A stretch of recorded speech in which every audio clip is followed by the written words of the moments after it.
long ago, in a distant land where wordsmiths lived in peace, they were mythical creatures with acronyms as their names. I'll tell you a story, a grand yet ordinary story about this particular wordsmith who resided in a frozen wasteland secluded from her kin. She grew up with artists who told stories visually, but never her kin, as she was separated from them at a young birth. Her name was CK, the youngest of all, specifically writing in epic fantasy. Not as grand as Tolkien, nor she had the political savvy of George R. Martin.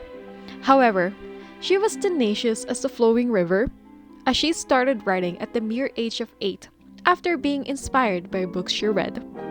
Even today, she wanted to write a pirate story, and so she will. Wordsmiths were either a pantser or a plotter. There are some special breed known as a plonzer, who is a combination of two. But CK was a divine plotter. She lived within outlines and outlines, never foregoing her trusty notebook as she wrote her story. She was a disciplined wordsmith, always writing during dawn, always writing on paper. As grand her homeland is, she longed for her natural kin. So she searched high and low until she found them in the place most unexpected of all.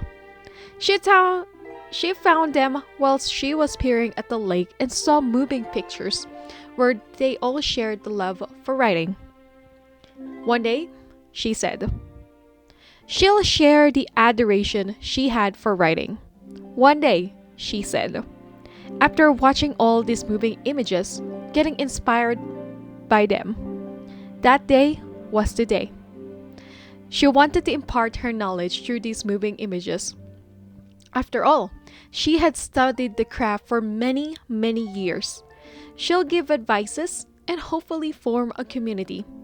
So, she took her pen, wielding it against the azure sky. With a grin, she finally joined her fellow wordsmiths. CK was now here, and in Through the Darkness, she'll one day publish her own story called Feyenoorden.